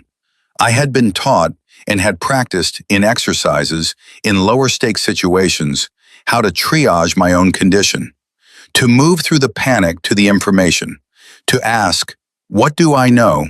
What do I not know? What is the next action?" She paused. I did that in 4 seconds, and the doing of it was the difference between a bad outcome and an outcome I walked away from eventually. The room was so quiet that the ventilation system was audible. Why are you telling us this? Jalen asked. His voice was careful. Emma looked at him. Because you've all been watching me for 4 Saturdays, thinking that the ability I have is something that comes from training other people, from distance, from always being the one who stays calm while everyone else reacts. She paused. It doesn't come from distance. It comes from being in it, from having the glass broken, all the way, completely, and finding out what's on the other side. She looked around the group. What's on the other side is that you function. If you've built the right things, you function even when your body is telling you that you can't. She was quiet for a moment. Then she said, with a specific directness that was the most recognizable thing about her, I'm telling you this because Ashley asked me a question 4 weeks ago that I didn't answer completely. She asked why I do this, the nursing, the showing up, the working the shifts and then coming here on Saturdays. She looked at Ashley. The real answer is that when I was on the ground in 2019, 2 people came for me. They didn't have to. The situation was still active. Coming for me cost them something. She stopped. I don't know how to repay that. I've accepted that I probably never will, but I show up. Wherever I am, whenever someone needs it, because showing up was what saved my life, and I don't know how to honor that except to keep doing it. The silence that followed was the kind that happens when something completely true has been said in a room full of people, and every person is processing it through their own particular experience of what showing up and not showing up have meant in their own lives. Kezia was crying quietly. She wasn't trying to stop it. It just happened, and she let it happen. Because Emma's story had landed in the exact place where her own experience lived, the place where you are on the ground and you are waiting to find out whether anyone is coming. Emma noticed. She crossed to Kezia and crouched down in front of her, the same way she had the Saturday before. Hey, she said quietly. Kezia looked at her. People showed up for you too, Emma said. Thursday and Saturday, they showed up. Kezia pressed her lips together, nodded. That matters, Emma said. Remember, it matters. Kezia nodded again. Something settled in her face, not resolved exactly, but held. The way things are held when they're too large to put down, but you found a way to carry them. Ashley had not moved from her position. When Emma stood back up and looked at her, Ashley looked back and said, The 2 people who came for you, in 2019. Yes. Do they know about this? About what you? One of them does, Emma said. We've talked. She paused. The other one didn't make it through that deployment. The room took that in silence. I'm sorry, Ashley said. I know, Emma said simply. And then, because the room needed to move, or it was going to become something too heavy to lift, Emma stood up and said, We have an hour and 15 minutes left. Let's use it. And they did. The session that followed was the best one they had ever had. Not because the emotion had cleared the air, though it had, because something had shifted in the room's understanding of why any of it mattered. Technique without context is just movement. What Emma had given the room that morning was context. The deep, non-negotiable, irreversible kind that comes from someone who has lived the thing rather than described it. They worked harder. They listened better. They corrected each other without defensiveness and received correction without ego. Park stood against the wall with his arms folded and his face composed and his eyes doing the thing they did when he was witnessing something he had been building toward for a long time without knowing exactly what shape it would take when it arrived. At 11:15, Emma picked up her bag. Same time next week? Marcus asked. The question had become a ritual. He asked it every Saturday with the same careful hopefulness, and Emma answered it the same way every time. She looked at him for a moment, and then she said yes, or she said she'd think about it. And either answer was enough because the asking of it was its own kind of practice. The practice of wanting something good and being willing to say so out loud, even when the answer was uncertain. This time Emma looked at him and said, "Yes." No hesitation. Marcus exhaled and tried to make it look like normal breathing. He didn't entirely succeed. 3 days later, on a Tuesday evening, Ashley posted for the first time in 4 weeks. It was not a tournament highlight. It was not a technique demonstration. It was not designed for the algorithm or timed for optimal engagement or tagged for maximum reach. It was a 12-minute video filmed on her phone in the dojo, after hours, just Ashley sitting on the mat, talking directly into the camera with no edits and no performance. She talked about Thursday, the real version, not the one that Derek's clip told, but the fuller version, the version with Kezia's shoulder and the things Ashley had understood about herself when Emma walked out the door and she was left standing in the center of a room she had been filling with the wrong things for 3 years. She didn't mention Emma by name. She had asked, and Emma had said she'd prefer not, and Ashley had said of course and meant it. She talked about what it felt like to be seen clearly by a stranger when the people closest to you had been too careful to do it. She talked about the gap between talent and character. She talked about Priya looking at the floor and what that image had done to her and what she was trying to do differently. She talked about starting over. The video got 400,000 views in the first 24 hours. Not because it was optimized, because it was real. Because in a landscape saturated with performance, something unperformed moves through it the way clear water moves through a room that's been painted with everything else. The comments section was unlike anything her account had ever generated. People wrote about their own versions of Thursday, their own Ashleys, the ones they had been, or the ones who had walked through their lives, leaving bruises and calling it training. People wrote about the quiet women in their lives, the ones who had been underestimated and had shown up anyway and had changed things without asking for credit. People wrote about Kezia, though they didn't know her name, the 15-year-old whose silence had finally been named and honored and responded to. One comment, posted by an account with 37 followers and no profile photo, said simply, "I was that kid on the wall once. Nobody came and sat next to me. It took me 15 years to understand that what happened to me wasn't okay. Thank you for saying it."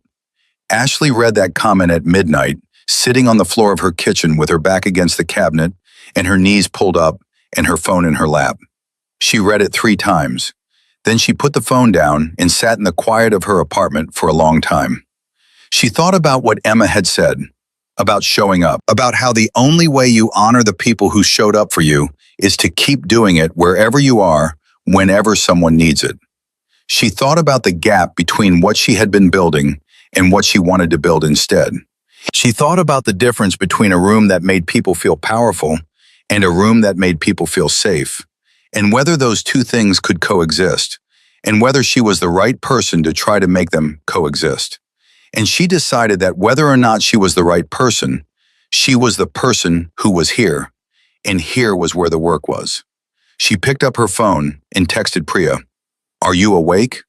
3 seconds later, "Obviously." "What?" Ashley typed, "I want to change the account completely, not just the content, the mission. I want to build something that's actually useful for people like Kezia, kids who are in programs where the culture is wrong. I want to talk about it openly. I want to use the platform for something that isn't just me." Priya read it.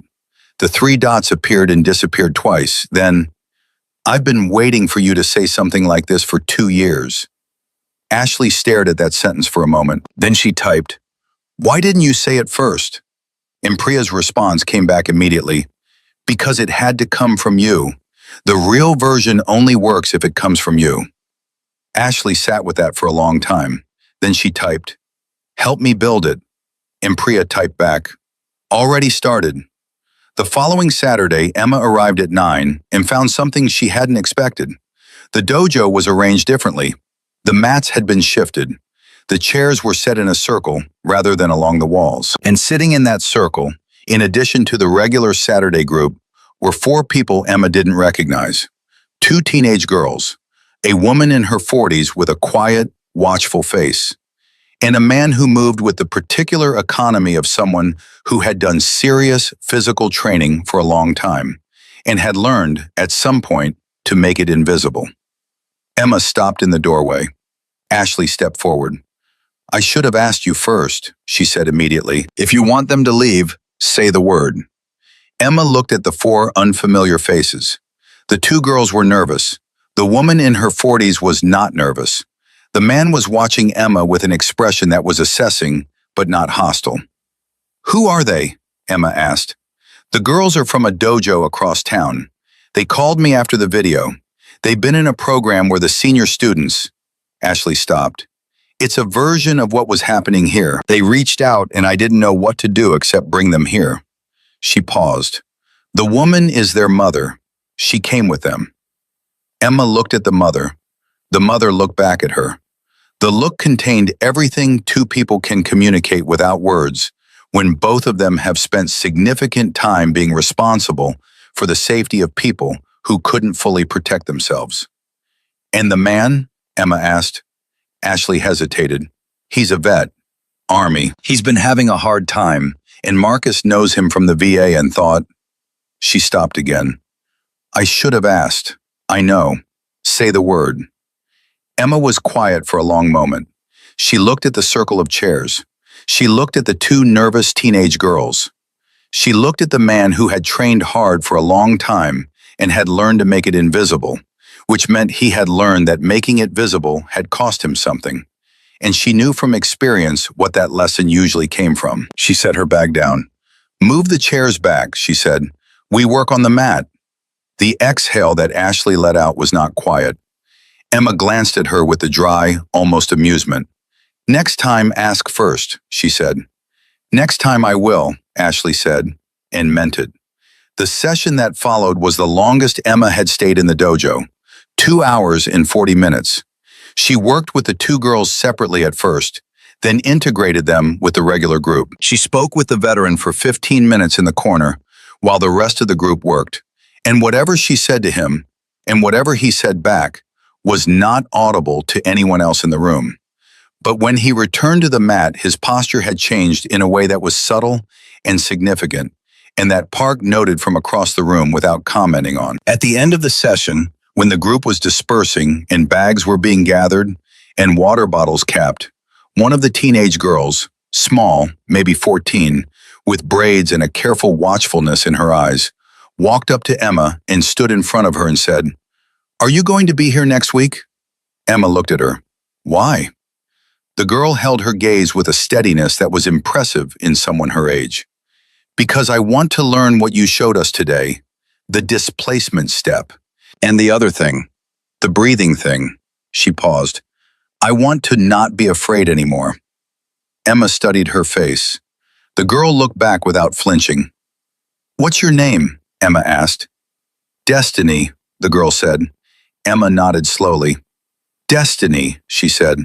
"The breathing thing has a longer name, but what it actually is practice.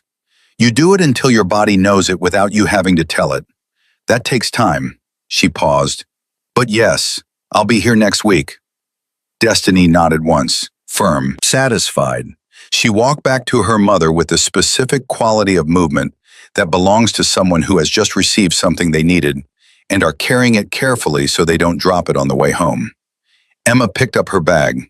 She walked toward the door for the last time that morning. Park was standing near the entrance, and he held the door for her, and she passed through it, and then she stopped, just outside, and stood in the overcast Texas morning and breathed the air that was still thick with the threat of rain that had not arrived, and might not arrive, and might build for days before it finally decided.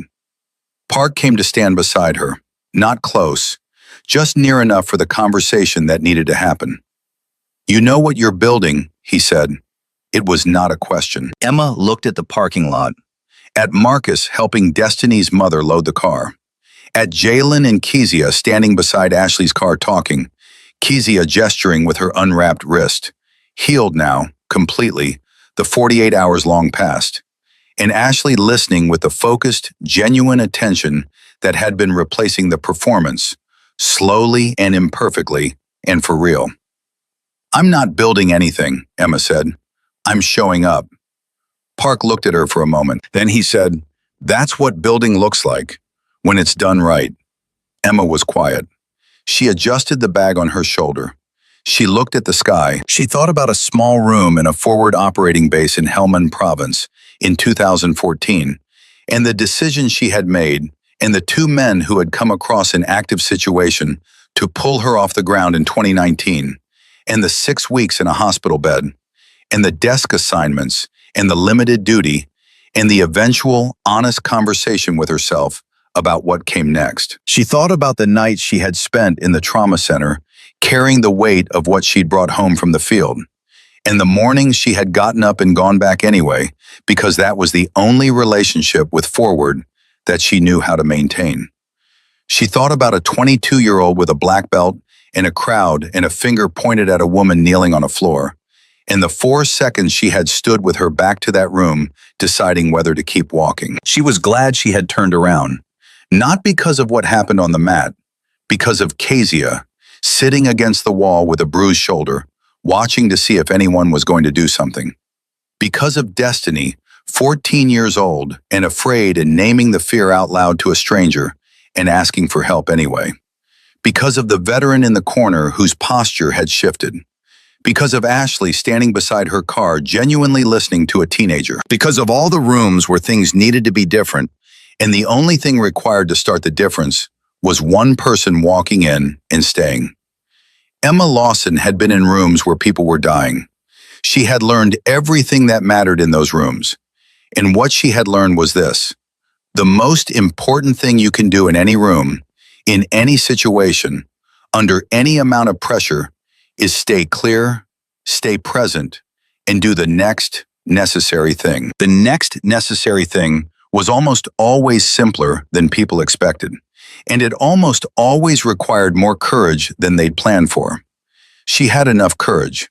She had learned it the hard way, in places and situations that would not make it into any story she would tell in a dojo. She had enough courage for the rooms that were behind her, and enough, she believed, for the rooms still ahead. She shifted her bag on her shoulder and walked to her car. Behind her, in the dojo and in the parking lot, in the circle of people that had started as a confrontation on a mat and had become, without anyone planning it, something that would continue long after this particular morning, something was growing in the specific, unhurried, foundational way that real things grow. Not because someone had performed it into existence, because someone had shown up and stayed and done the next necessary thing. That is the only way anything real has ever been built. In any room, by any person, in the entire history of human beings choosing to be better than they were yesterday. It was enough. It had always been enough, and it always will be.